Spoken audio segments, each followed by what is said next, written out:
Arthur Sterling, Duke of Westbury, had 3 unbreakable rules for surviving London society: never show weakness, never trust a beautiful woman, and under no circumstances allow scandal to touch the Sterling name.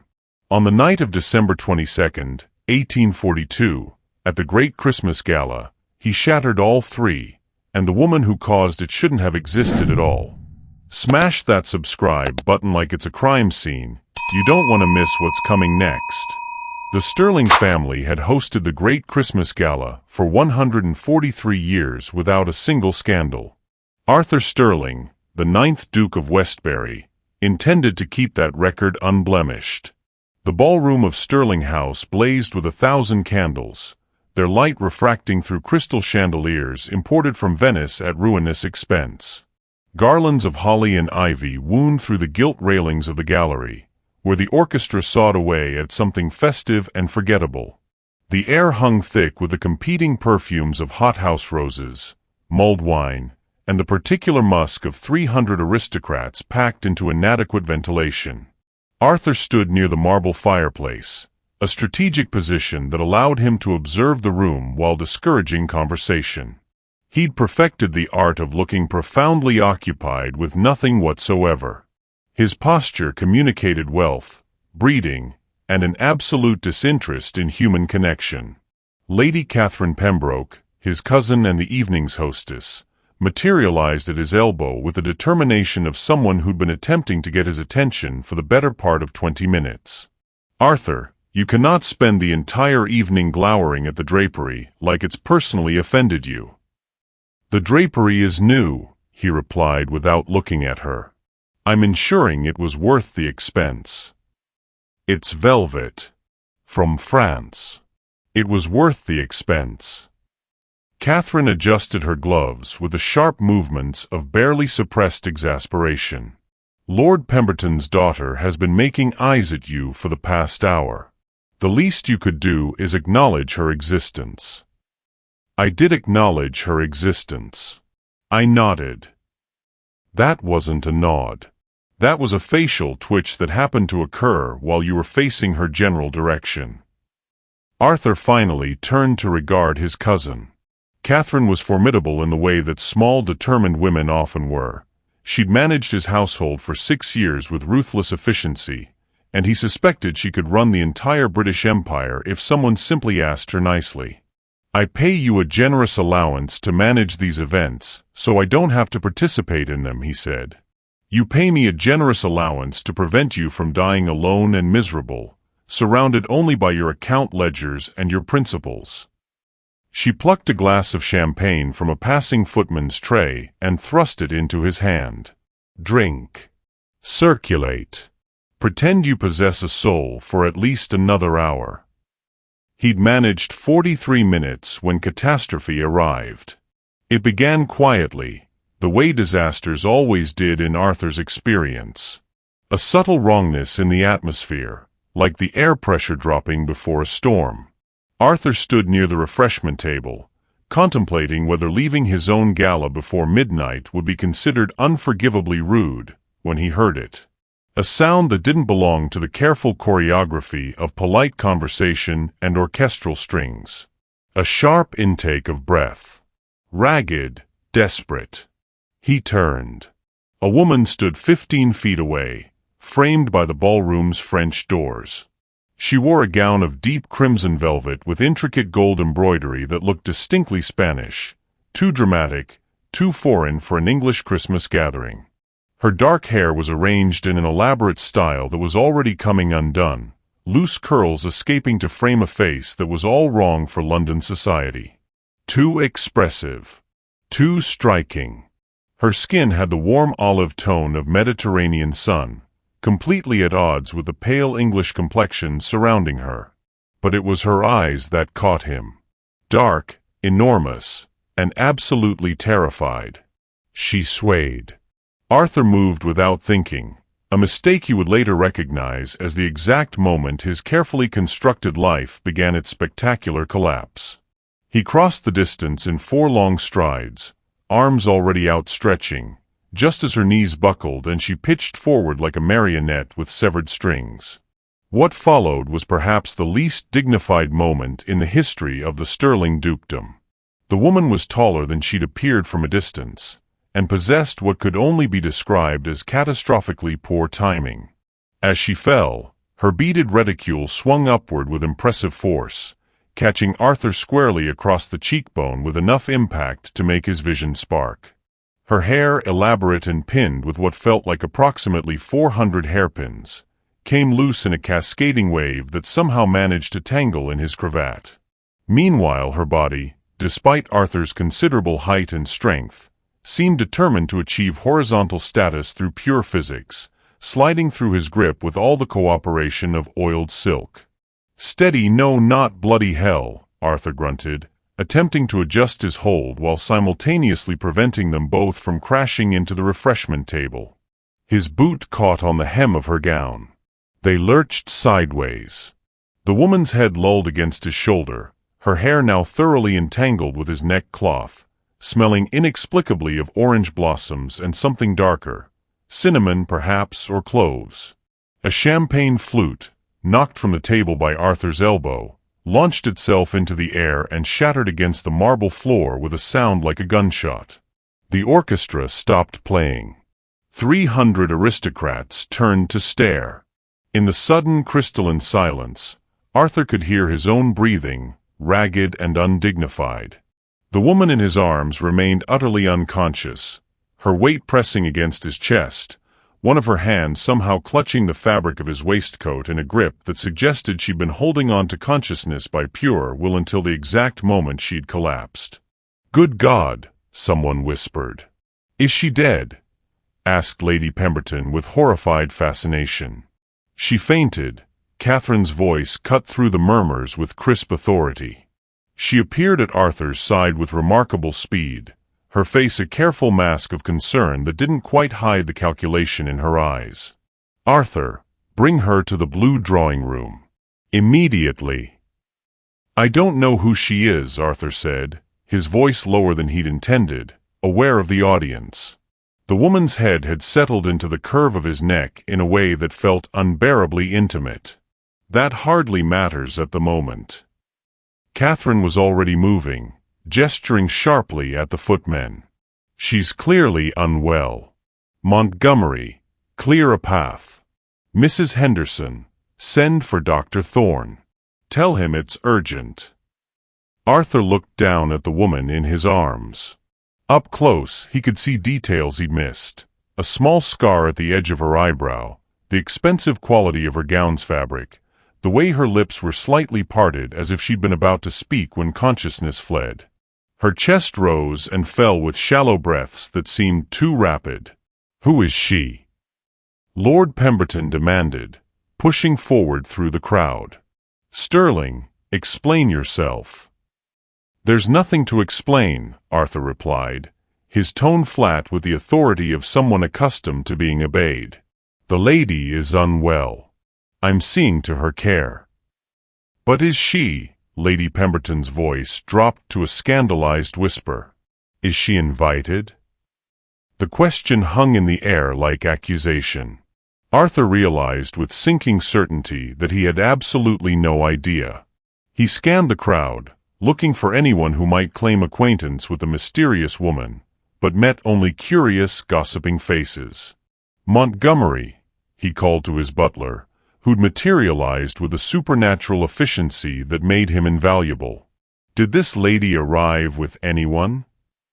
Montgomery's expression, carefully neutral in that way that indicated he was thinking something highly opinionated, didn't change. "I'm afraid I didn't see her enter, Your Grace. The receiving line was quite crowded earlier."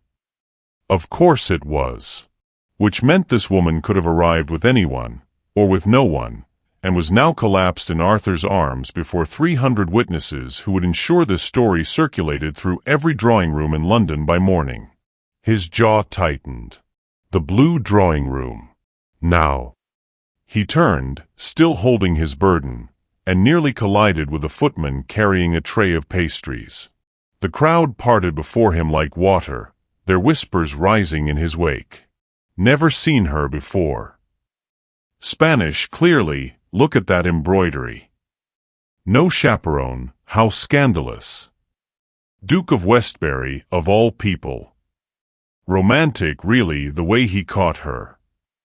Arthur ignored them all. He climbed the stairs with Catherine at his side, the woman's weight a warm, troubling presence against his chest. Her breathing hadn't steadied.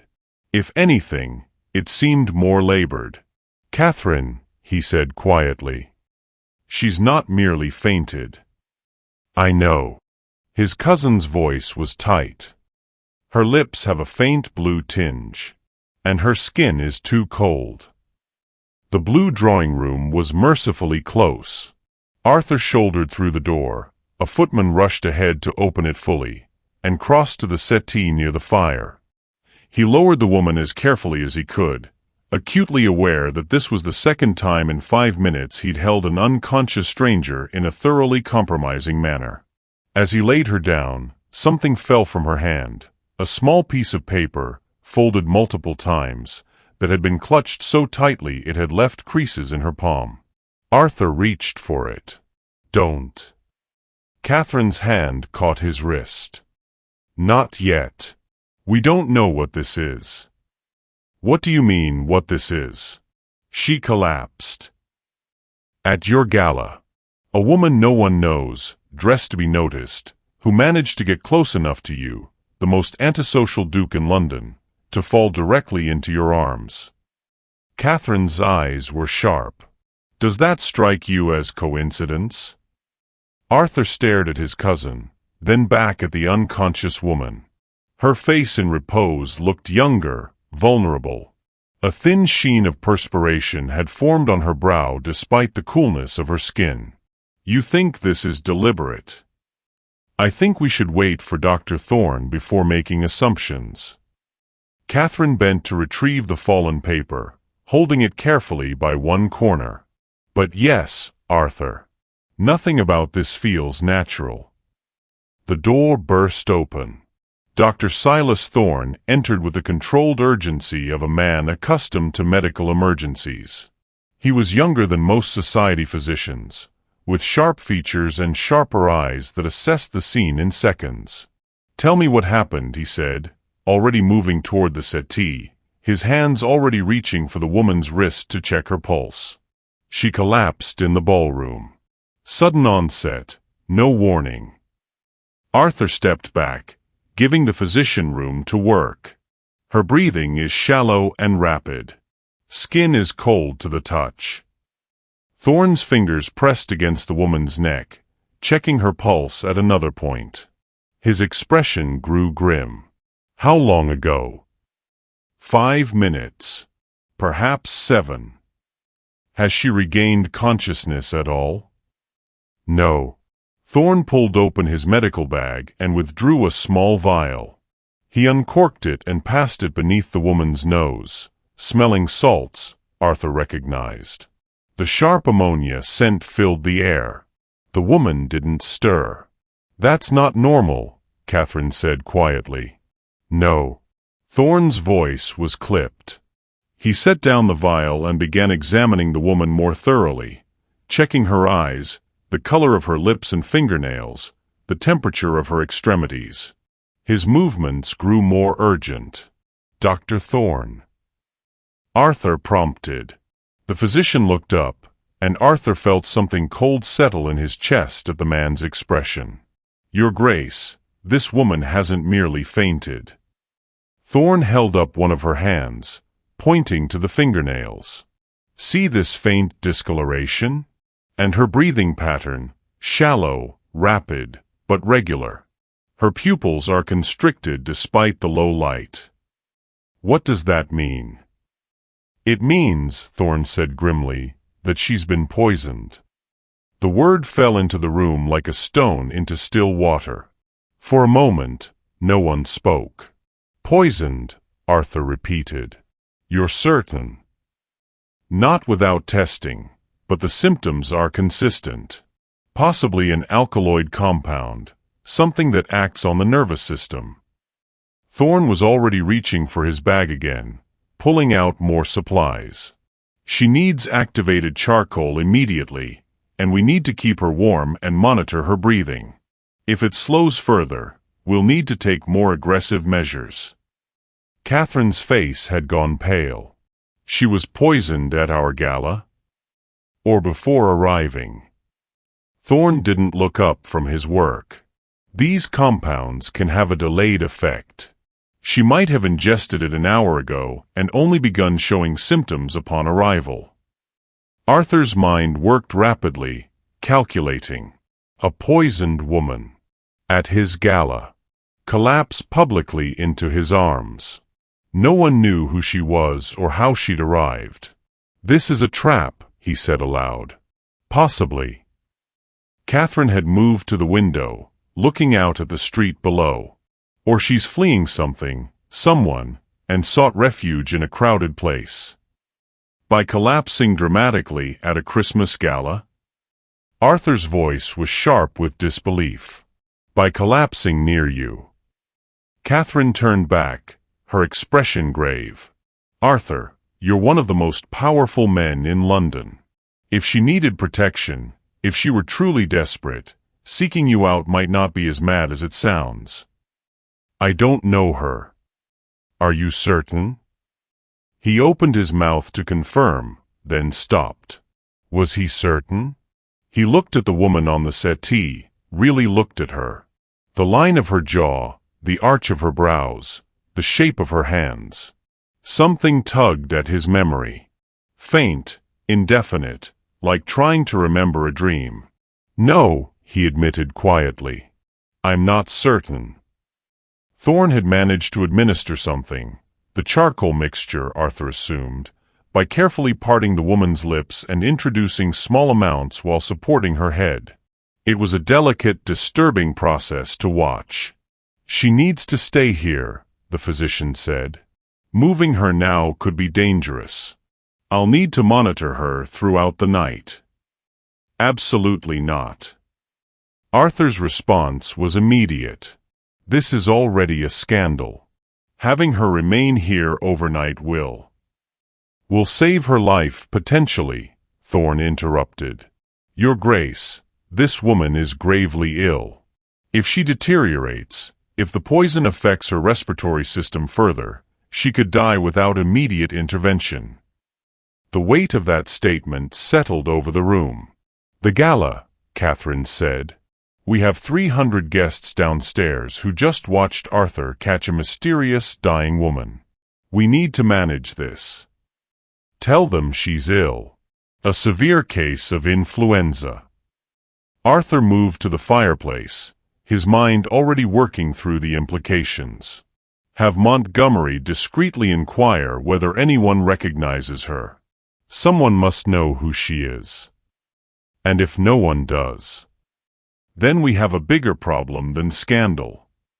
Catherine nodded and swept from the room, already issuing instructions to the footman outside. Arthur remained, watching Thorn work, watching the mysterious woman breathe. She looked peaceful in unconsciousness, as if she were merely sleeping rather than fighting for her life. The firelight caught the gold embroidery on her gown, making it shimmer. "Your Grace," Thorn said quietly. "When she wakes, if she wakes, we'll need to know what she ingested. The type of poison will determine the treatment. If she even knows. Most people know when they've been poisoned, Your Grace. The question is whether she'll tell us." Arthur looked at the physician sharply. "You think she might be protecting someone?" "I think a woman who arrives at a duke's gala with no escort, no announcement, carrying a hidden note, and suffering from poisoning is a woman with secrets." Thorn's gaze was steady. "And secrets, in my experience, are often dangerous." The door opened again. Catherine returned, her face troubled. "No one knows her," she reported. Montgomery questioned the footmen, the staff at the entrance, several of the guests. No one saw her arrive. No one received her. It's as if she materialized from thin air. That's impossible. Nevertheless, Catherine approached the settee, studying the unconscious woman with an expression Arthur couldn't quite read. "There's something else." Lord Pemberton recognized her dress, or rather the style. He says it's Andalusian. Very specific, very expensive. The kind of garment worn by Spanish nobility. Spanish nobility. At a London Christmas gala. Poisoned and fleeing from something, or someone. Arthur felt the pieces of the puzzle begin to arrange themselves, though the picture they formed made no sense. "The note," he said suddenly. "Where's the note she was holding?" Catherine produced it from her pocket. The paper was cream-colored, expensive. She unfolded it carefully. Inside, in a precise, elegant hand, were written just 4 words. "Trust the Cold Duke." Arthur stared at the message. The Cold Duke. "It's what they call you," Catherine said softly. "In society. The Cold Duke of Westbury. The man without a heart." "I'm aware of the sobriquet." His voice was tight. "Arthur." Catherine looked up at him, and he saw genuine fear in her eyes, something rare for his unflappable cousin. "She came here specifically to find you. She was told to trust you. And someone poisoned her to stop her from reaching you." The implications cascaded through his mind like falling dominoes. An unknown Spanish noblewoman. A message telling her to trust him. Poison. Desperation. "What does she want from me?" he asked aloud. No one answered. The woman on the settee took a shallow, rattling breath, and Arthur found himself moving closer, as if proximity could somehow protect her from whatever danger had followed her to his door. Outside, snow had begun to fall again, thick and fast, obscuring the London streets. The kind of snow that trapped people in place, that made travel impossible, that turned houses into isolated fortresses. Arthur looked at the unconscious woman and realized with cold certainty that this was only the beginning. Whatever she'd been running from, whoever had poisoned her, was still out there. And now, by catching her, by bringing her into his home, he'd made himself a target too. The clock in the hallway began to chime midnight. Christmas Eve was over. Christmas Day had begun with a mystery, a scandal, and a beautiful dying woman who somehow knew his name. Join the crew. Hit subscribe and let's keep this mystery train rolling. The woman's breathing changed at precisely 1:30 in the morning. Arthur, who hadn't left the blue drawing room despite Catherine's pointed suggestions that Dr. Thorne was perfectly capable of monitoring the patient alone, noticed immediately. The shallow, rapid pattern shifted, deeper now, but irregular, as if her body were fighting something invisible. "Thorne," he said sharply. The physician was already moving, checking her pulse again, pressing his fingers against her throat. His expression remained maddeningly neutral, the kind of professional calm that Arthur recognized as deeply concerning. "Her heart rate is elevated. The poison is progressing." Thorne reached for another vial from his bag. "I need to administer atropine. Your Grace, I must ask you to step outside. If she convulses." "I'm staying." "Arthur." Catherine appeared in the doorway, her evening gown replaced by a practical day dress despite the hour. "The guests have finally departed. But we have a more immediate problem. Montgomery has discovered something." Arthur looked between his cousin and the unconscious woman. Every instinct screamed at him to remain, to somehow stand guard against whatever threat had followed her here. Ridiculous, irrational instinct. "Go," Thorne said quietly. "I'll call if there's any change." The hallway outside felt cavernous and cold. Montgomery waited with the rigid posture of a man delivering catastrophic news. The butler held a cream-colored envelope, its seal already broken. "Your Grace, this was discovered in the front entrance hall. Wedged between the doorframe and the wall, where it wouldn't be noticed unless one were specifically looking." Montgomery's voice remained perfectly modulated, but Arthur could see the tension in his shoulders. "It's addressed to the woman." Arthur took the envelope. The paper was expensive, the same quality as the note she'd been clutching. But this was different. The handwriting on the front was harsh, angular. Not a name, just a single word in Spanish: traidora. Traitor. When was this placed? Arthur demanded. "Unknown, Your Grace." It could have been during the gala itself, or earlier in the evening during preparations. The entrance was chaotic with arrivals. Montgomery paused. "Your Grace, there's more. I've conducted a thorough inventory of the staff. We're missing one footman, James Hartley, hired temporarily for the evening through an agency. No one recalls seeing him after 9 o'clock. The pieces fell into place with sickening clarity. He wasn't a footman. No, Your Grace. I suspect he was not. Catherine's hand pressed against her mouth. Someone infiltrated our staff. They had access to the entire house. To the ballroom. She stopped, her eyes widening. Arthur, if they could place a letter, they could have done anything. They could still be here. Montgomery, wake the entire household staff. I want every room searched, every door and window checked and secured. No one enters or leaves Sterling House without my explicit permission. Arthur's voice carried the crack of command. And send word to Bow Street. Discreetly. Tell them the Duke of Westbury requires their best investigator on a matter of utmost urgency. Your Grace, involving the authorities. Someone just poisoned a woman at my gala and infiltrated my household. We're well past the point of managing this privately. Arthur turned to Catherine. I need you to compile a list of every guest who attended tonight. Everyone. Their connections, their recent activities, anything unusual. You think one of our guests is involved? I think a Spanish noblewoman carrying a note telling her to trust me doesn't arrive in London without someone noticing. Someone knew she was here. Someone knew she would come to this gala. He looked down at the envelope in his hand.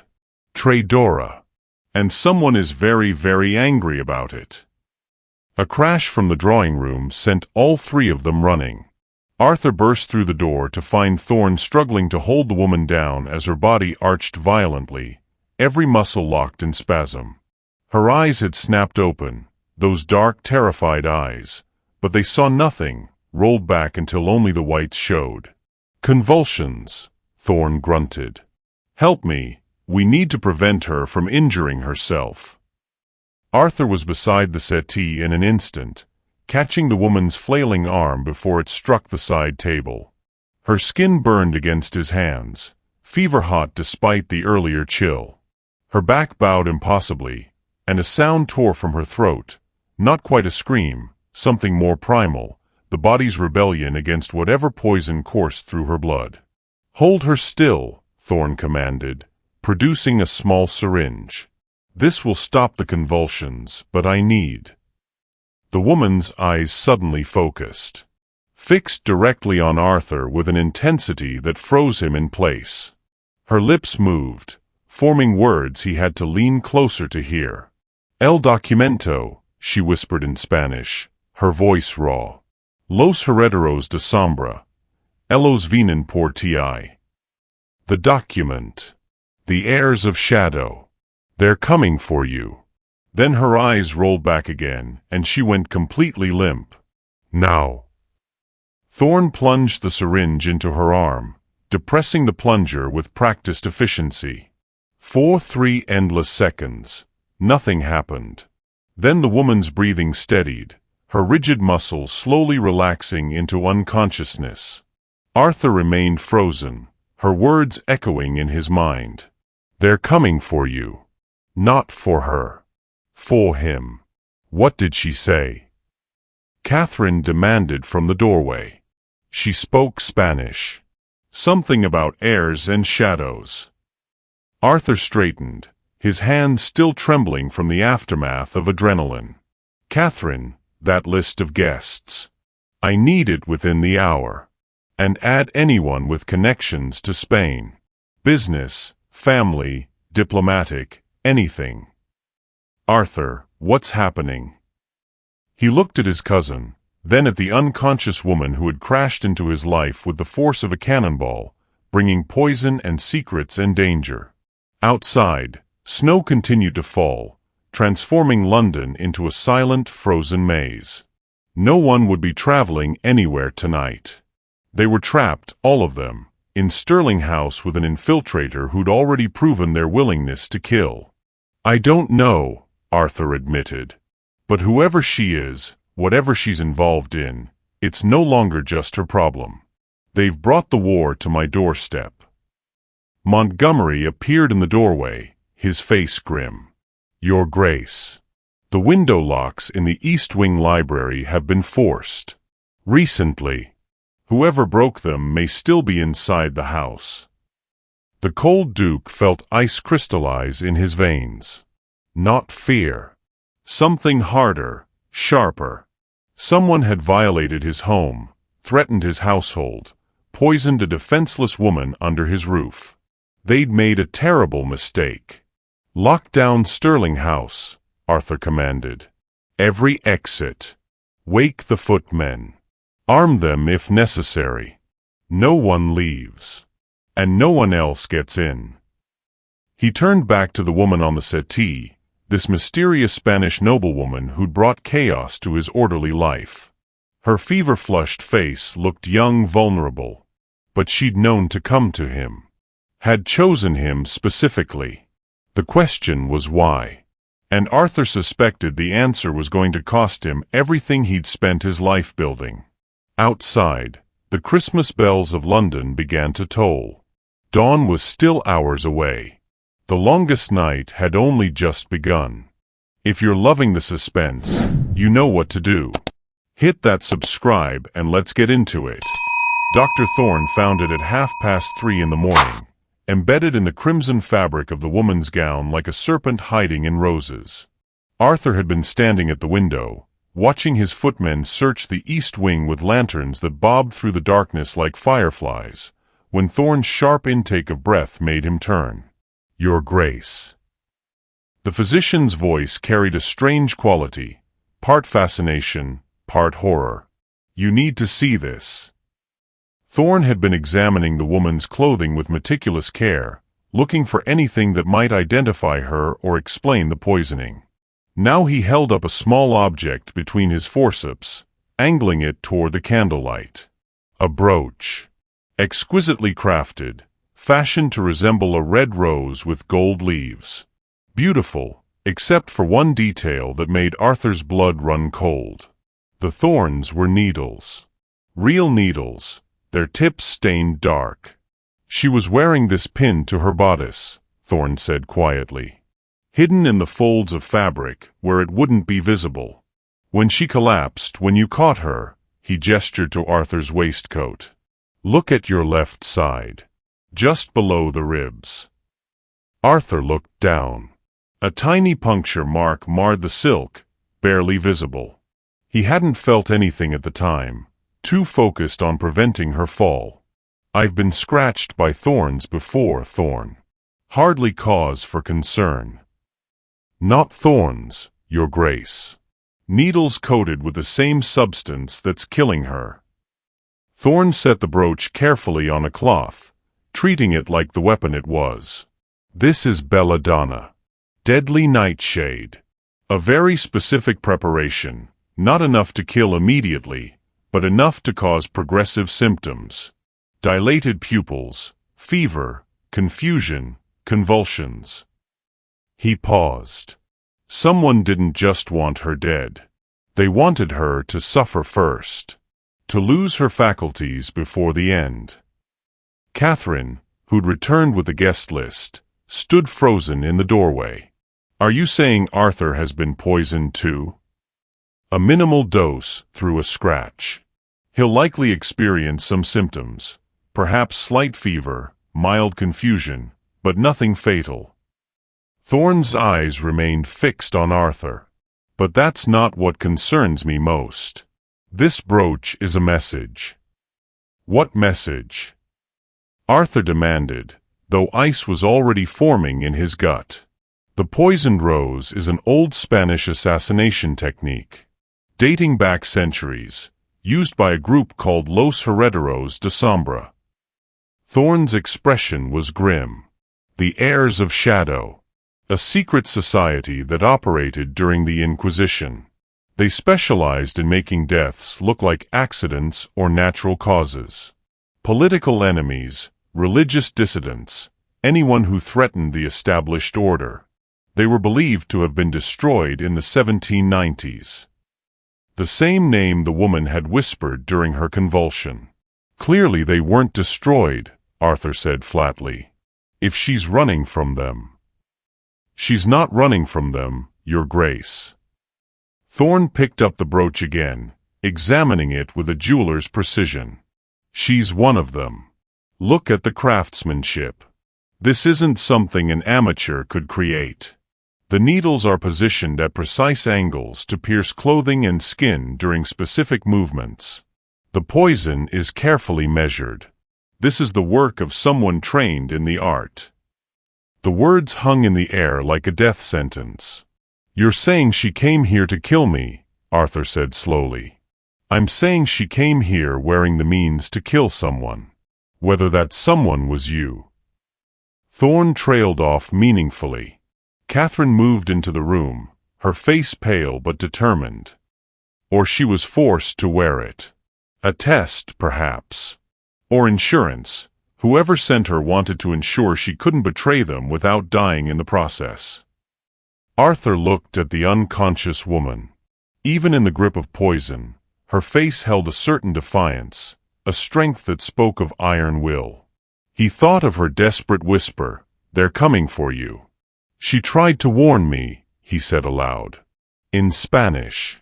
She said they were coming for me. If she'd meant to kill me herself, why warn me? Unless the warning was the trap, Thorne countered. Gain your trust, get close, then strike when your guard is down. These societies are known for elaborate deceptions. A commotion in the hallway interrupted them. Montgomery's voice, sharp with alarm, then footsteps running. The butler appeared, breathing hard, something Arthur had never witnessed in 20 years of service. Your Grace, the search has yielded something. In the library. You must come immediately. They found it behind a panel in the library wall that Arthur hadn't known existed. A hidden compartment, approximately 2 feet square, containing items that transformed the evening from mysterious to nightmarish. A floor plan of Sterling House. Every room meticulously labeled, including the blue drawing room where the woman now lay. Arthur's private chambers were marked with a red X. 3 vials of dark liquid, each stoppered with wax seals bearing a symbol, a rose with shadow petals. A dagger with an ivory handle, its blade stained with something rust-colored that Arthur suspected wasn't rust. And a document, written in Spanish, that made Catherine gasp when she read it aloud. It's a contract, she translated, her voice shaking. A blood contract. It names. Arthur, it names you. Arthur Sterling, Duke of Westbury, 9th of his line. Target confirmed. Extraction date, December 25th, Christmas Day. She looked up, her face ashen. That's tomorrow. Today. In just hours. Extraction, Arthur repeated. The word tasted like poison. Not assassination. They want to take me somewhere. Or take something from you, Thorne said quietly. He'd followed them to the library and now stood examining the document over Catherine's shoulder. Look at the bottom. That phrase, La deuda de sangre se pagará. The blood debt will be paid. This isn't random violence, Your Grace. Someone believes you owe them something. Something worth killing for. Arthur's mind raced through possibilities. Business dealings? His father's old associates? The Sterling family had been powerful for generations, had made enemies, certainly, but nothing that would warrant this level of elaborate revenge. The woman, he said suddenly. She's the key. She knows why. That's why she came to warn me. She's involved, but she turned against them. Or she's bait, Montgomery offered grimly. Forgive my bluntness, Your Grace, but we have a woman of unknown identity, carrying a poisoned brooch, who collapsed precisely in your path at your own gala. Now we find evidence of a planned attack. If I were planning an extraction, I would want my target distracted, concerned, focused anywhere but on his own security. Catherine shook her head. Then why poison herself? Why risk dying before the plan is complete? Maybe she didn't have a choice, Arthur said quietly. The pieces were assembling into a picture he didn't like. Maybe they forced her to wear the brooch, knowing it would eventually kill her. A suicide mission. Except she tried to warn me instead of completing it. A sound from the doorway made them all turn. The woman stood there, swaying, one hand braced against the doorframe. She'd somehow risen from the settee, managed to walk through Sterling House in her poisoned, fevered state. Her dark hair hung loose around her shoulders, her face was deathly pale, and her eyes burned with desperate intensity. No está seguro aquí, she gasped. El Duque, es una mentira. To do es una mentira. He's not safe here. The Duke, it's a lie. Everything is a lie. Then her eyes rolled back and she collapsed again. This time, Arthur caught her before she hit the floor, and realized with cold certainty that everything he thought he understood about this night was wrong. The woman wasn't the threat. She was the only thing standing between him and whatever horror was coming with the dawn. Outside, the first pale fingers of Christmas morning began to stretch across the London sky. The extraction would begin in hours. And Arthur still had no idea what they wanted to take from him, or who they'd be willing to kill to get it. Wanna see more wild stories? Click subscribe and become part of the squad. She woke at noon on Christmas Day with the winter sun streaming through the blue drawing room windows and a duke sitting in a chair beside her bed, watching her with eyes like a frozen lake. My name is Isabella de la Vega, she said in English, touched with Spanish warmth, before Arthur could speak. And you are going to die in 3 days unless you listen to everything I tell you. Not good morning. Not where am I. Just a death sentence delivered with the casual certainty of someone stating the weather. Arthur set down the coffee he'd been nursing for the past hour. You're very direct. I don't have time for English politeness. Isabella pushed herself upright, wincing. Her fever had broken sometime near dawn, but her skin still carried the pallor of recent poison. They're coming. Los herederos. And when they arrive, they won't just kill you, they'll erase you. Your title, your legacy, everything the Sterling name represents. As if you never existed. I gathered that from the contract we found. Arthur's voice remained level, giving away nothing. The hidden compartment in my library. Very thorough planning. I'm curious, did you place it there, or did your accomplice? Something flickered in her dark eyes. Pain, perhaps. Or anger. I placed nothing. I came here to prevent your death, not orchestrate it. She swung her legs off the settee, swaying slightly. Though I'm beginning to wonder if you're worth saving. They warned me you'd be cold, but I didn't expect you to be made of ice entirely. They. Arthur leaned forward slightly. Who sent you? A woman you've never met. A woman your father destroyed 30 years ago. Isabella's gaze bore into him with an intensity that made the air feel charged. Her name was Carmen de la Vega. My mother.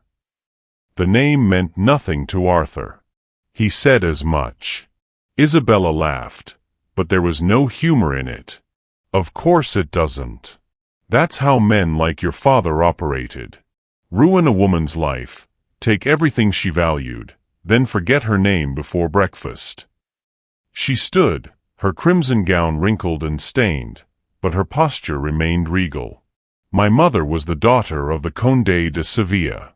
Your father met her during his grand tour in 1812. He courted her, promised her marriage, got her with child. Then he discovered she came with less dowry than expected and left Spain without a word. Arthur felt the ground shifting beneath him. My father was already married in 1812. Exactly. Isabella moved to the window, looking out at the snow-covered gardens. He lied to her. Used her.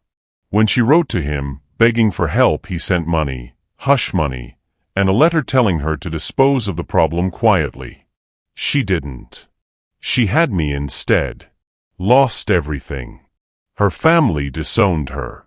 The scandal ruined her.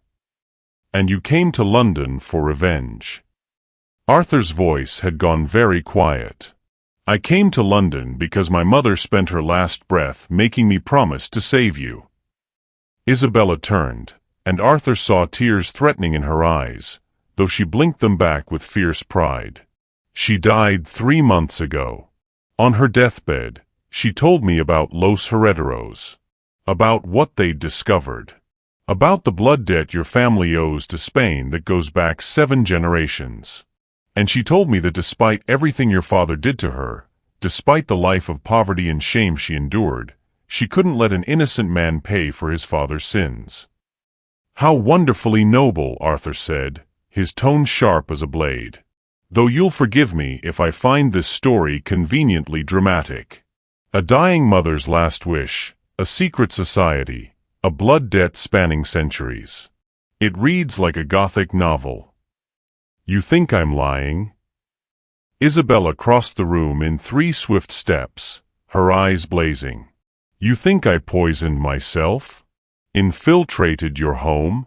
Risked my life to play some elaborate game? She thrust her arm toward him, pulling back her sleeve to reveal a brand on her inner wrist, a rose with shadow petals, seared into her flesh. This is what they did to me when I refused to kill you. This is how Los Herederos mark traitors. I was supposed to wear the poison brooch, get close to you, and ensure the needles pierced your heart when you caught me.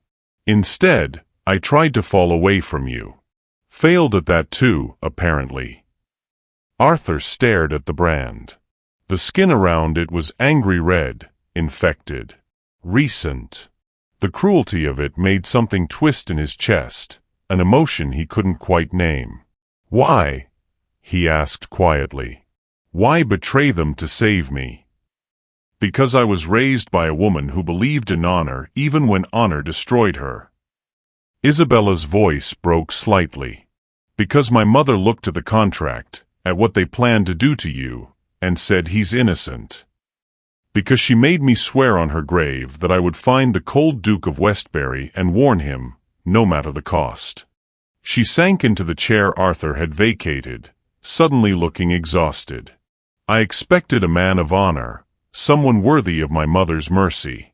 Instead, I find a duke who lives in a mausoleum, surrounded by perfect furniture and perfect manners, with a heart so carefully locked away it might as well be dead already. The words struck harder than they should have.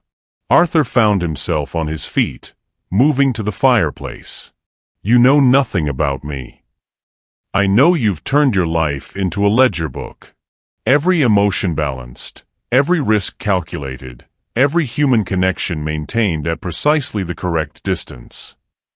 Isabella's voice softened, became almost pitying. I know you caught a dying woman in your arms, and your first thought was the scandal, not the person.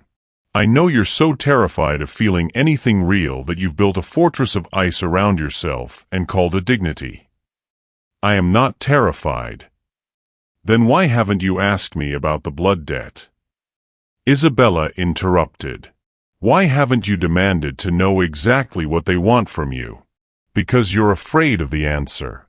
Afraid it might require you to actually care about something beyond your precious reputation. Arthur turned to face her, and the look in his eyes made her breath catch. I haven't asked because I've spent the past 12 hours searching for a way to protect you. Because despite my better judgment, despite every logical reason to throw you out into the snow and let you face whatever consequences your betrayal earned you, I can't. His voice dropped to something raw, almost vulnerable. Because something about you has gotten under my skin, and I don't know what to do with that. The silence between them crackled like the fire in the hearth. Isabella stood slowly. Then help me understand you, Your Grace. Because in 3 days, when Los Herederos arrive, they won't just come for you. They'll destroy everyone you care about. Catherine. Montgomery. Every servant in this house. Everyone who matters to you will pay the price for your family's sins. And what exactly is this debt? Arthur demanded.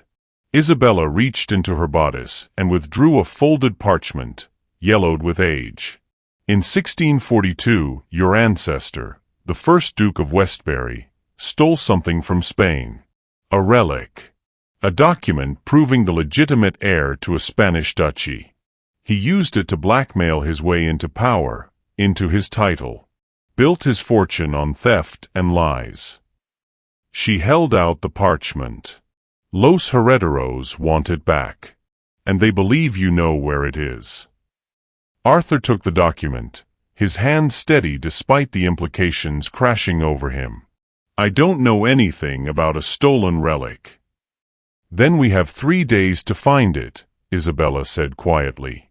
Because if we don't, they'll tear Sterling House apart. And you along with it. Outside, church bells rang for Christmas services. Inside, 2 strangers stood in the wreckage of their assumptions, bound together by secrets and poison and a deadline that was counting down with every heartbeat. Arthur looked at Isabella, truly looked at her for the first time. Not as a threat or a mystery, but as a woman who'd sacrificed everything to honor a dying mother's wish. Tell me everything, he said. Starting with why they call you the Ghost of Seville. Isabella smiled, sad and beautiful. Because in Spain, I died 6 months ago. Officially. And ghosts, Your Grace, have nothing left to lose. Don't be a stranger. Subscribe now and let's dive deeper into the unknown. They found the relic at midnight on the second day, hidden in the one place Arthur had never thought to look, his father's portrait. Isabella had been studying the painting for hours, tracing the brushstrokes with her fingers while Arthur searched the family vault. When he returned empty-handed and frustrated, he found her with a letter opener, carefully cutting into the canvas backing. "What are you doing?" he demanded. "That portrait is worth more than you know." Isabella's hands trembled as she peeled back the canvas. Behind it, sewn into the frame's hollow interior, was a leather document case, cracked with age. Inside, a single piece of parchment bearing 2 signatures and a wax seal. A marriage contract, dated 1641, between the first Duke of Westbury and Isabella Maria Cardenas, daughter of the Duke of Cardenas. Arthur stared at the document, his mind refusing to comprehend.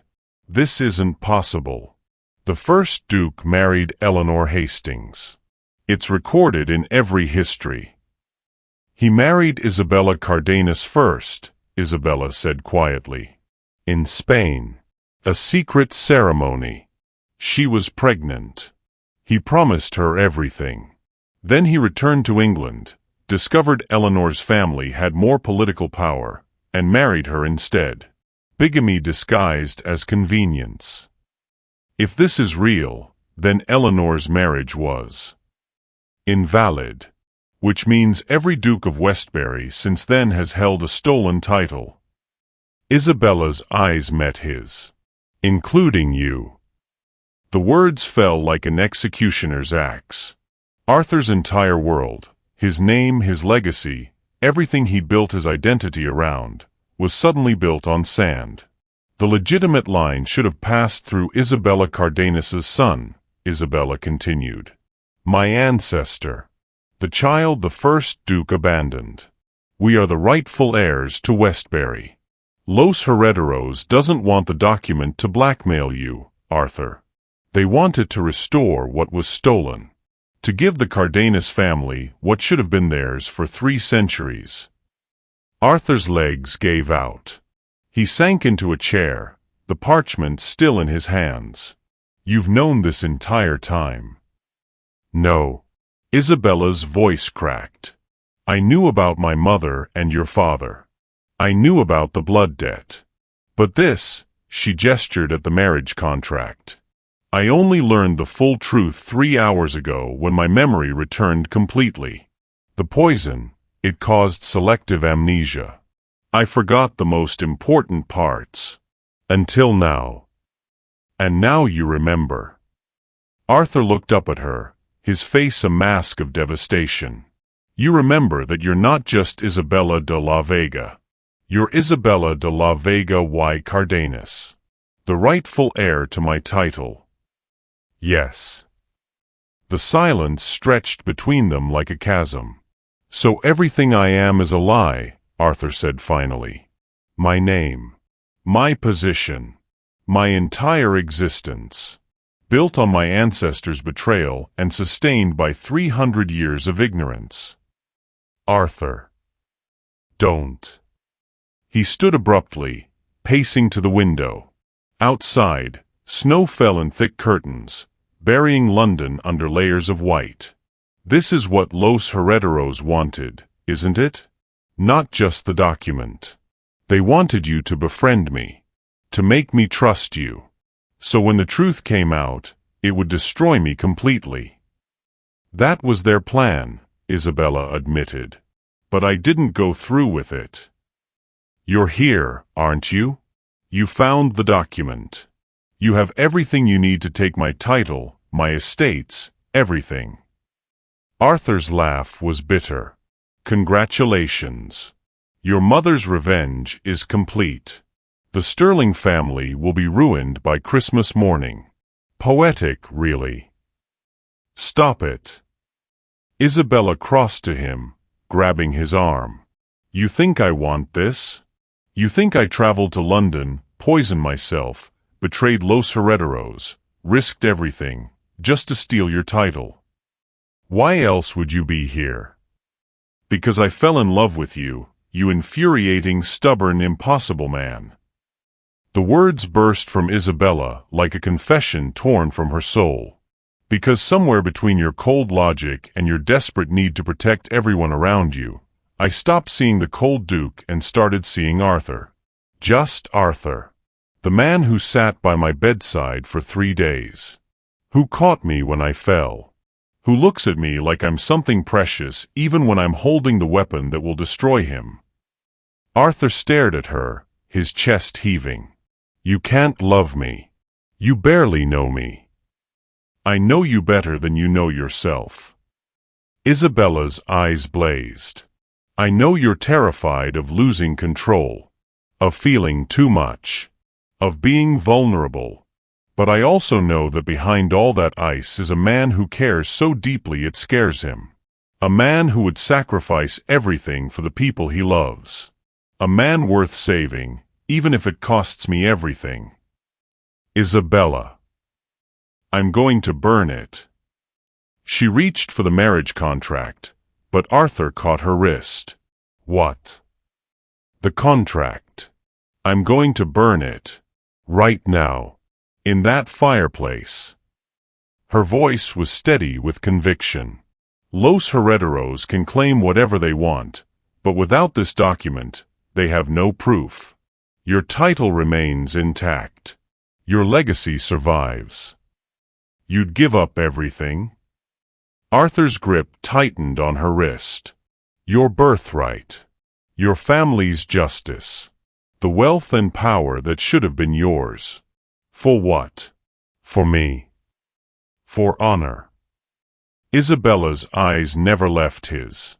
My mother taught me that honor isn't about taking what you're owed. It's about choosing what's right. And watching Los Herederos destroy a good man to satisfy a 300-year-old grudge isn't right. It's revenge. And revenge is poison, Arthur. I know. I almost died from it. Arthur's hand shook as he released her wrist. If you burn that contract, they'll kill you. You said yourself, traitors are marked for death. I died 6 months ago, remember? Isabella smiled sadly. The ghost of Seville. Maybe it's time she stayed dead. No. The word came out fierce, almost violent. Arthur took the contract from her hands and held it over the fire himself. If anyone's burning this, it's me. Because I'm the one making the choice. And I choose you. Not my title. Not my legacy. You. The parchment caught flame instantly, 300 years of lies curling into ash in seconds. They watched it burn together, standing so close Arthur could feel Isabella's heartbeat against his chest. They'll still come, Isabella whispered. Tomorrow. Los Herederos don't forgive betrayal. Let them come.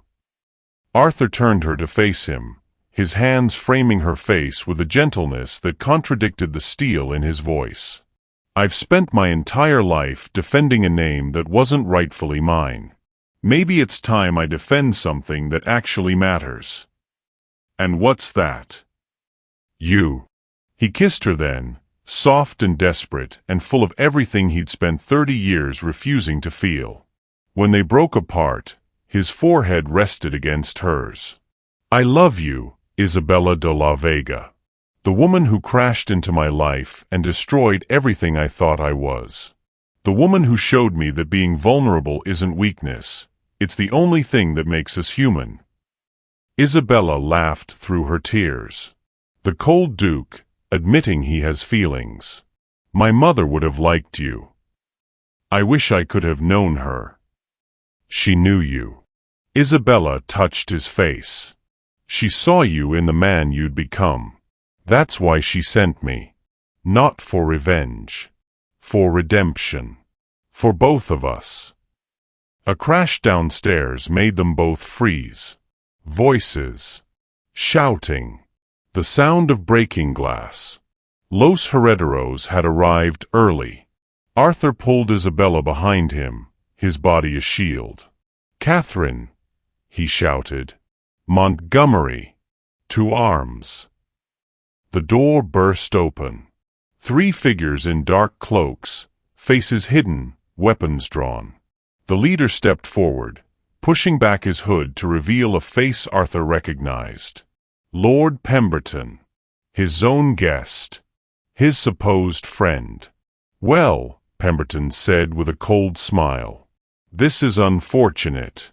We were hoping you'd simply hand over the contract. But I see you've been foolish enough to destroy it. His eyes found Isabella. And you, little ghost. You've made a terrible mistake. Arthur's hand found Isabella's, their fingers interlacing. The only mistake was made 300 years ago. I won't compound it by letting you murder an innocent woman. Innocent. Pemberton laughed. She's a Cardenas. There's nothing innocent about her bloodline. But no matter. If we can't have the document, we'll settle for the satisfaction of watching you both die. Together. How romantic. The assassins moved forward. Arthur squeezed Isabella's hand once, a silent promise. Then he pushed her toward the window and stepped forward to meet their attackers. Run, he shouted. But Isabella didn't run. She grabbed a fire poker from the hearth and stood beside him, her eyes blazing with the same fierce determination that had brought her to London in the first place. I told you, she said softly. Ghosts have nothing left to lose.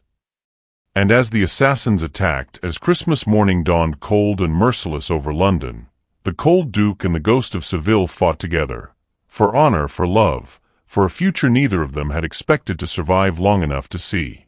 The shocking truth wasn't that Arthur's title was built on lies. It was that sometimes love matters more than legacy. And sometimes, the greatest courage is choosing to feel. Thank you for watching this love story to the very end on Dukes and Damsels. We truly hope it touched your heart and left you smiling. If you loved it, please like, comment, and share, and don't forget to subscribe. Your support helps us keep creating emotional stories filled with love, pain, redemption, and unexpected twists. And before you go, click the next suggested video on your screen for another powerful story from Dukes and Damsels.